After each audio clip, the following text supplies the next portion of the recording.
नमस्कार साथियों, स्वागत है आपका आपके अपने YouTube चैनल अग्नि कंपटीशन पर। उम्मीद करती हूँ आप सभी स्वस्थ होंगे और अपनी परीक्षा की तैयारी अच्छे से कर रहे होंगे। साथियों, हम Allahabad high court stenographer, group C, group D और ड्राइवर, साथ ही साथ यूपी ट्रिपल एस सी, अगर आप स्टेनो या UP triple S C, PET या कोई भी एग्ज़ाम दे रहे हैं तो उन सभी से रिगार्डिंग हम प्रैक्टिस सेट सॉल्व कर रहे हैं। अभी तक हमने Allahabad high court special 4 Hindi के प्रैक्टिस सेट और 5 जीके के प्रैक्टिस सेट, साथ ही 1 इंग्लिश का और 2 करंट अफेयर्स के प्रैक्टिस सेट हम सॉल्व कर चुके हैं। आज हम हिंदी का 5th नंबर का कुछ प्रैक्टिस सेट सॉल्व कर रहे हैं, जिसमें 25 क्वेश्चंस लेंगे।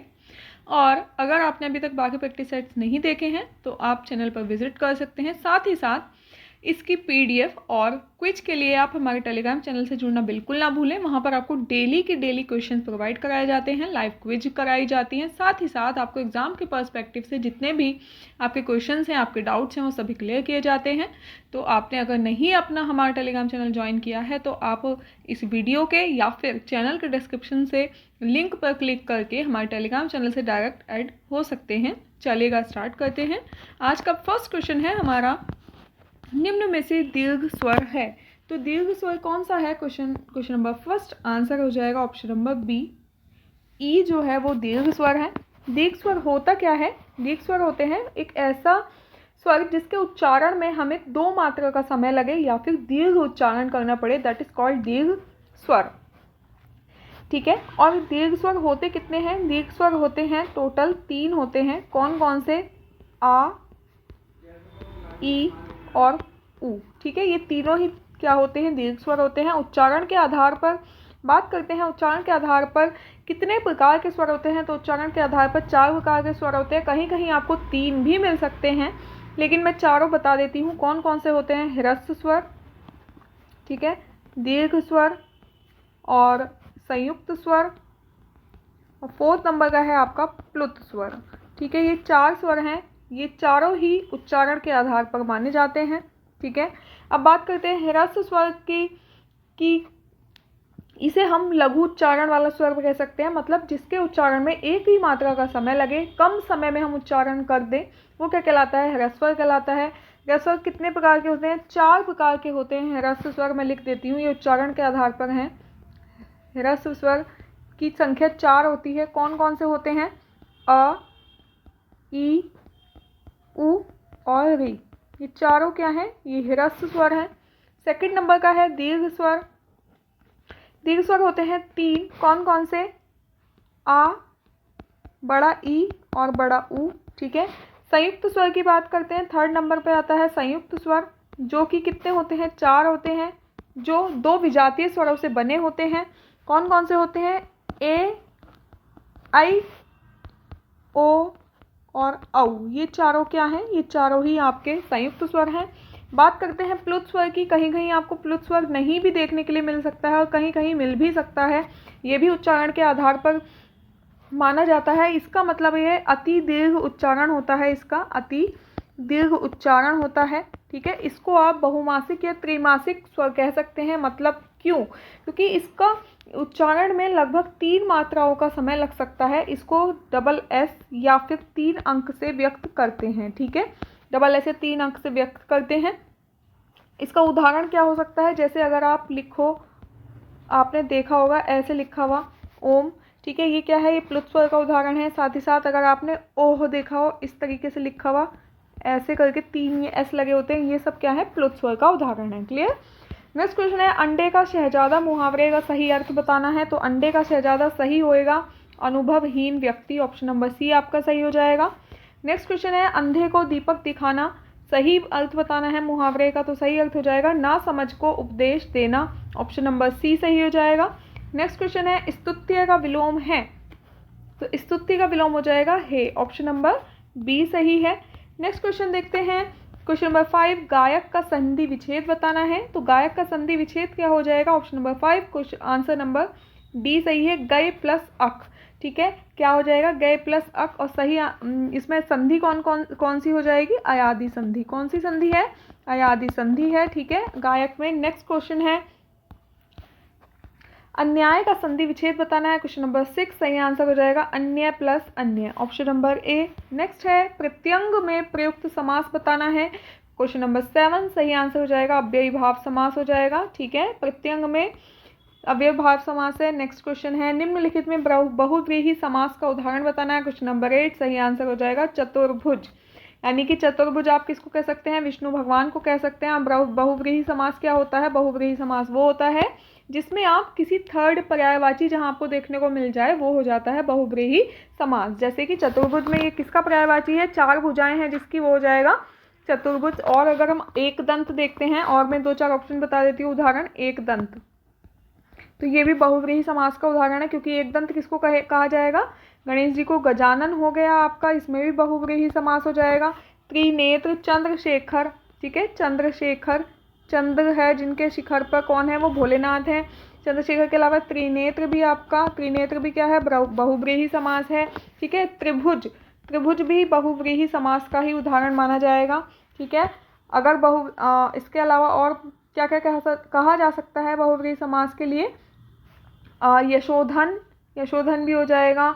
और बहुव्रीहि समास में और कौन कौन सा उदाहरण आप ले सकते हैं, पंचानन, पंचानन भी किसका उदाहरण है, बहुव्रीहि समास का ही एक उदाहरण है। ठीक है, इसके अलावा आप क्या देख लेंगे, और बहुत सारे ऐसे हैं, मुरलीधर भी बहुव्रीहि समास का उदाहरण है। पंजाब, अगर आपका आ जाता है पंजाब, तो पंजाब कौन सी समास है, पंजाब भी बहुव्रीहि समास है। नेक्स्ट क्वेश्चन देखते हैं, किस शब्द में क प्रत्यय नहीं है। क्वेश्चन नंबर 9 सही आंसर हो जाएगा ऑप्शन नंबर बी। ठीक है, बाकी सब में क प्रत्यय है लेकिन वार्षिक में क प्रत्यय नहीं है, ऑप्शन नंबर बी सही हो जाएगा। नेक्स्ट क्वेश्चन है अधि उपसर्ग के योग से नहीं बना है। क्वेश्चन नंबर 10 सही आंसर हो जाएगा अधखिला। अधखिला क्या है, जो इसमें अधि उपसर्ग नहीं है, बाकी अधिक, अध्ययन और अधिक्षिप्त तीनों में अधि उपसर्ग है। नेक्स्ट क्वेश्चन है क्वेश्चन नंबर 11 अज्ञानी का पर्यायवाची नहीं है। क्वेश्चन नंबर 11 का सही आंसर हो जाएगा भिज्ञ। भिज्ञ क्या है, अज्ञानी का पर्यायवाची नहीं है, जबकि अज्ञ, अनभिज्ञ और मूर्ख तीनों ही पर्यायवाची हैं किसके, अज्ञानी के। नेक्स्ट क्वेश्चन है, चल नहीं रहा है। नेक्स्ट क्वेश्चन है हमारा, वेट कीजिए, चल गया। नेक्स्ट क्वेश्चन है क्वेश्चन नंबर 12 आंख का पर्यायवाची नहीं है। क्वेश्चन नंबर 12 का सही आंसर हो जाएगा, आपने अब तक गैस कर लिया होगा, दिगंबु। सही, ये पूछ रहा है पर्यायवाची नहीं है, ये आपको ध्यान रखना है कि नहीं पूछा है या फिर है पूछा है, तो अक्षी, नयन और चक्षु तीनों ही आंख के पर्यायवाची हैं, जबकि दिगंबु आंख का पर्यायवाची नहीं है, ऑप्शन नंबर ए सही हो जाएगा। नेक्स्ट क्वेश्चन देखते हैं क्वेश्चन नंबर 13 स्थूल शब्द का विलोम नहीं है। क्वेश्चन नंबर 13 का सही आंसर हो जाएगा शाश्वत। ठीक है, ऑप्शन नंबर सी सही है। नेक्स्ट क्वेश्चन है ओछे की प्रीति बालू की भीति, लोकोक्ति का भाव बताना है। क्वेश्चन नंबर 14 सही आंसर हो जाएगा ओछे लोगों की प्रेम बालू के समान अस्थायी होता है। ठीक है, ऑप्शन नंबर बी सही हो जाएगा। नेक्स्ट क्वेश्चन है बाप शब्द का संबंधवाचक संज्ञा रूप बताना है। बाप शब्द का संबंधवाचक संज्ञा, तो क्वेश्चन नंबर 15 सही आंसर हो जाएगा बपौती, ऑप्शन नंबर डी सही है। नेक्स्ट क्वेश्चन देखते हैं क्वेश्चन नंबर 16 व्यक्तिवाचक संज्ञा चुनिए। मोहन एक परिश्रमी एवं ईमानदार बालक है, तो इसमें कौन सा शब्द व्यक्तिवाचक संज्ञा है। सही आंसर हो जाएगा मोहन, क्योंकि मोहन एक व्यक्ति है। ठीक है, तो मोहन क्या हो जाएगा, व्यक्तिवाचक संज्ञा है। नेक्स्ट क्वेश्चन है जैसा करोगे वैसा भरोगे, कौन सा सर्वनाम है, तो सही आंसर हो जाएगा संबंधवाचक सर्वनाम है। जैसा करोगे वैसा भरोगे, इनमें एक संबंध है। ठीक है, नेक्स्ट निम्न में से पुल्लिंग शब्द छांटना है। क्वेश्चन नंबर 18 सही आंसर हो जाएगा आहार। आहार क्या है, पुल्लिंग शब्द है, जबकि चाहत, रंगत और मेहनत तीनों ही आप पुल्लिंग स्त्रीलिंग पता कैसे करें, आप एक सेंटेंस बना के देख लीजिए, मेरी मेहनत रंग लाई। ठीक है, क्या हो गया, स्त्रीलिंग। उसके चेहरे पर रंगत आई, स्त्रीलिंग। मेरी चाहत है, मेरी चाहत है, तो ये भी क्या हो गया, स्त्रीलिंग। आहार क्या है, आपका आहार, मतलब ऑप्शन नंबर बी क्या हो जाएगा, पुल्लिंग हो जाएगा। ठीक है, इस तरीके से चेक कर लेते हैं। नेक्स्ट क्वेश्चन है सदा एक वचन के रूप में प्रयुक्त होने वाले शब्दों को चुनिए। क्वेश्चन नंबर 19 सही आंसर हो जाएगा वर्षा और जनता।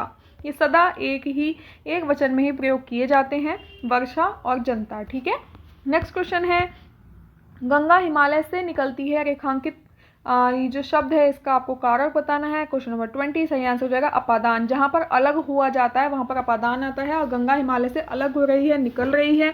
ठीक है, तो क्या हो जाएगा, अपादान इसका सही आंसर हो जाएगा। नेक्स्ट क्वेश्चन है क्वेश्चन नंबर 21 किसका प्रयोग केवल बहुवचन में होता है? तो सही आंसर हो जाएगा 21 का ऑप्शन नंबर बी, प्राण हमेशा बहुवचन में यूज़ होता है। हस्ताक्षर भी बहुवचन में ही यूज़ किए जाते हैं, ठीक है, हस्ताक्षर भी, प्राण भी, बाल भी, ठीक। नेक्स्ट है सीमांत पकोड़े खा रहा है, इस वाक्य में क्रिया का भेद बताना है। सीमांत पकोड़े खा रहा है, सही आंसर हो जाएगा सकर्मक, ठीक है। अगर होता सीमांत खा रहा है तो क्या हो जाता अकर्मक, बट क्या खा रहा है पकोड़े, तो क्या हो जाएगा सकर्मक, ठीक। नेक्स्ट क्वेश्चन है निम्न में से कौन सा वाक्य कर्मवाच्य का उदाहरण है? क्वेश्चन नंबर 23 सही आंसर है शीला से चला भी नहीं जाता, दैट इज कॉल्ड कर्मवाच्य, ये कर्मवाच्य का उदाहरण है, ठीक है। नेक्स्ट क्वेश्चन है शुद्ध वाक्य का चयन करना है। क्वेश्चन नंबर 24 मैंने तरह तरह के रेशम के कपड़े पसंद किए, तुम्हारी दृष्टि तुम्हारी पुस्तक पर ही होनी चाहिए। इस ग्रंथ का निर्माण तुलसीदास ने किया या समाज की वर्तमान दशा चिंताजनक है, तो सही शुद्ध बताना है, शुद्ध हो जाएगा ऑप्शन नंबर डी, समाज की वर्तमान दशा चिंताजनक है। नेक्स्ट क्वेश्चन निम्नलिखित में से कौन सा वाक्य शुद्ध है? क्वेश्चन नंबर 25 सही आंसर उसने अपनी कमाई का अधिकांश भाग गंवा डाला, गलत है। उसने अपनी कमाई का अधिकांश भाग गंवा दिया, गलत है। उसने अपनी कमाई का अधिकांश गंवा दिया, अधिकांश अधिक अंश, ठीक है, तो भाग नहीं आएगा, केवल अधिकांश ही रहेगा। उसने अपनी कमाई का अधिकांश गंवा दिया, ऑप्शन नंबर सी सही है, बाकी ये भी गलत है। तो ये थे हमारे आज के 25 क्वेश्चंस। आपको कैसे लगे बताना ना भूलें, चैनल को सब्सक्राइब कर ले और वीडियो को अभी लाइक कीजिएगा, अपने फ्रेंड्स के साथ शेयर कीजिएगा। मिलते हैं नेक्स्ट वीडियो में नेक्स्ट प्रैक्टिस सेट के साथ। Thank you.